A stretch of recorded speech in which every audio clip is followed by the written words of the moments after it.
نحمده ونصلي ونسلم على سيدنا ومولانا محمد النبي الأمين المكين الكريم الحنين الرؤوف الرحيم. أما بعد فأعوذ بالله من الشيطان الرجيم. بسم الله الرحمن الرحيم. قل انما انا بشر مثلكم صدق اللہ العظیم وصدق رسولہ النبی الکریم.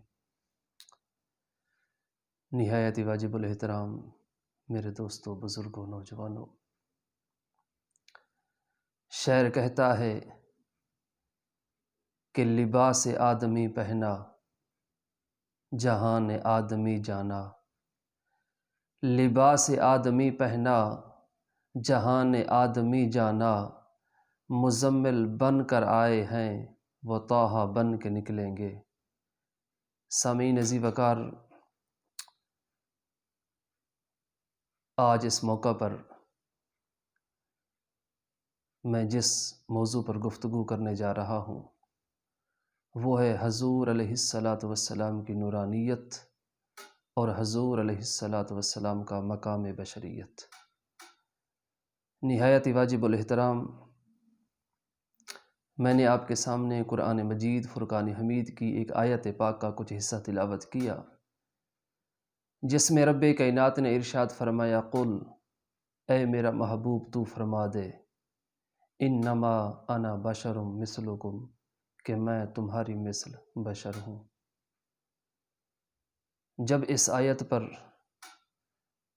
کچھ ناقدین نے اس کا مطالعہ کیا تو انہوں نے سمجھا کہ حضور علیہ الصلاۃ والسلام ہماری مثل بشر ہی ہے. اس نقطے کو بیان کرنے کی جسارت کروں گا. حضور علیہ الصلاۃ والسلام، ایک ہوتی ہے تخلیق اور ایک ہوتی ہے ولادت. تخلیق کا تعلق والدین سے نہیں ہوتا، بلکہ ولادت کا تعلق والدین سے ہوتا ہے. ولادت اسی کی ہوتی ہے جس کے والدین ہوتے ہیں. تخلیق میں والدین نہیں ہوتے، اس میں صرف خالق ہوتا ہے. حضور علیہ الصلاۃ والسلام نے فرمایا، اول ما خلق اللہ نوری، کہ اللہ پاک نے سب سے پہلے میرے نور کو تخلیق کیا.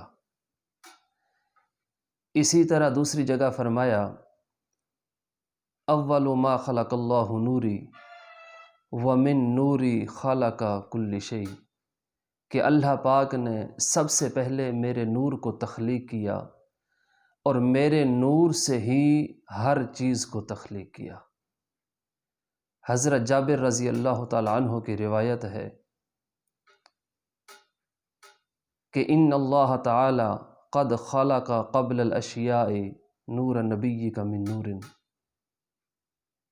تو ان احادیث سے یہ ثابت ہوا کہ جب حضور علیہ الصلاۃ والسلام کی تخلیق ہوئی اس وقت صرف اللہ تھا اور اس کا نور تھا، اور جس نور سے حضور علیہ الصلاۃ والسلام کو تخلیق کیا گیا اس وقت نہ زمین تھی، نہ آسمان تھا، نہ عرش تھا، نہ فرش تھا، نہ کرسی تھی، نہ لوح تھا، نہ قلم تھا، نہ مشرق تھا، نہ مغرب تھا، نہ شمال تھا، نہ جنوب تھا. اس وقت کائنات نہ تھی، اس وقت کچھ نہ تھا، بس ایک خدا تھا اور دوسرا مصطفیٰ تھا. جب حضرت آدم علیہ السلام کی تخلیق ہوئی تو احادیث مبارکہ میں آتا ہے کہ حضور علیہ الصلاۃ والسلام نے فرمایا، کنت نبیا وآدم بین الماء والطین، کہ میں اس وقت نبی تھا جب حضرت آدم علیہ السلام پانی اور مٹی کے درمیان تھے. دوسری جگہ فرمایا، کنت نبیا وآدم لمنجدل فی طینتہ، کہ میں اس وقت نبی تھا جب حضرت آدم علیہ السلام کا خمیر تیار کیا جا رہا تھا۔ هو الذی خلق من الماء بشرا، اس کے بعد اللہ پاک نے بشر کی تخلیق پانی سے کی۔ تو پتہ کیا چلا کہ جب حضرت آدم علیہ السلام کی ولادت ہوئی، اس وقت حضور علیہ السلام کی تخلیق نہیں ہوئی، بلکہ اس وقت میرے آقا فرما رہے ہیں کہ اس وقت میں نبی تھا، کنت نبیا وآدم بین الماء والطین۔ ایک اور روایت میں آتا ہے بین الروح والجسد۔ تو پتہ کیا چلا کہ کچھ نہ تھا، بس ایک خدا تھا اور مصطفیٰ تھا۔ میرے دوستو، اب سوال پیدا ہوتا ہے کہ انسان کی تخلیق 4 چیزوں سے ہوتی ہے، ایک مٹی، ایک ہوا، آگ اور پانی سے۔ اور حضرت آدم علیہ السلام کی تخلیق جب ہوئی تو اس وقت میرے مصطفیٰ نبی تھے۔ تو اس سے یہ ثابت ہوا کہ جب میرے مصطفیٰ نبی تھے اس وقت ہوا نہ تھی، اس وقت پانی نہ تھا، اس وقت آگ نہ تھی اور اس وقت ہوا نہ تھی۔ کیوں؟ کیونکہ اس سے تو حضرت آدم علیہ السلام کو تخلیق کیا گیا۔ تو پتہ کیا چلا کہ میرے مصطفیٰ اس سے بھی پہلے تھے۔ سامعین عزیز وقار، اب سوال پیدا ہوتا ہے کہ تخلیق کیا ہے، ولادت کیا ہے؟ جب میرے مصطفیٰ نور تھے اس وقت آپ کے والدین نہ تھے۔ جب میرے مصطفیٰ نور تھے آپ کا نکاح نہیں ہوا تھا۔ جب میرے مصطفیٰ نور تھے آپ کی اولاد نہیں تھی۔ اور جب میرے مصطفیٰ نور تھے آپ کی قبر انور نہ تھی۔ تو پھر سوال ہوا کہ حضور علیہ السلام کو مقام نورانیت سے مقام بشریت میں کیوں ڈھالا گیا؟ اس کا جواب یہ ہے کیونکہ رب کائنات نے قرآن مجید فرقان حمید میں ارشاد فرمایا، لَقَدْ كَانَ لَكُمْ فِي رَسُولِ اللَّهِ أُسْوَةٌ حَسَنَةٌ، کہ میں نے حضور علیہ السلام کو اسوہ حسنہ، ایک کامل نمونہ بنا کر بھیجا ہے۔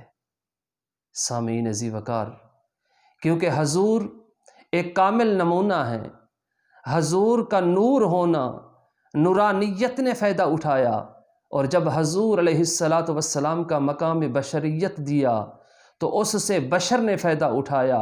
میرے مصطفیٰ جب چلتے تھے تو میرے مصطفیٰ نے ہمیں چلنا دکھایا۔ میرے مصطفیٰ جب سچ بولتے تھے تو اس کا مقصد ہے کہ ہمیں سچ بولنا سکھایا۔ میرے مصطفیٰ جب نماز میں رکوع کرتے تھے، سجود کرتے تھے، قیام کرتے تھے، تشہد کرتے تھے، قعدہ کرتے تھے، تو پتہ کیا چلا؟ میرے مصطفیٰ کے مقام بشریت نے ہمیں نماز سکھائی۔ گویا حضور علیہ السلام کا مقام بشریت ہی ہمارے لیے ایک تعلیم ہے۔ اگر حضور نہ ہوتے تو اللہ کی عزت کی قسم یہ کائنات نہ ہوتی۔ اگر حضور نہ ہوتے تو ہم نہ ہوتے۔ اگر حضور نہ ہوتے تو آج کچھ بھی نہ ہوتا۔ کیوں؟ کیونکہ اللہ رب العزت نے اپنے محبوب آقا علیہ السلام کو ایک کامل نمونہ کے طور پر پیش کیا۔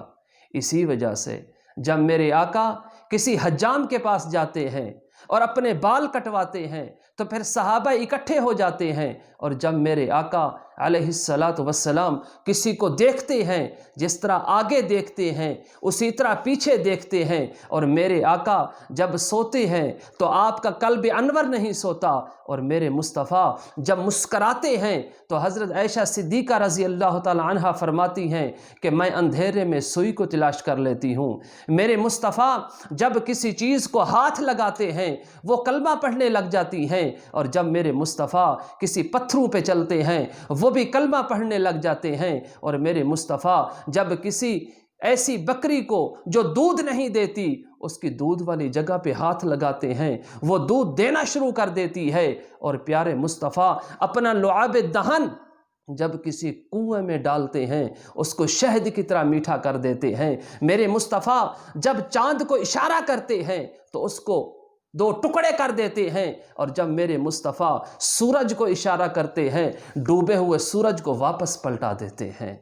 تو پھر میں کیوں نہ کہوں کہ میرے مصطفیٰ سا کوئی نہیں ہے، میرے مصطفیٰ اعلیٰ، میرے مصطفیٰ عرفہ۔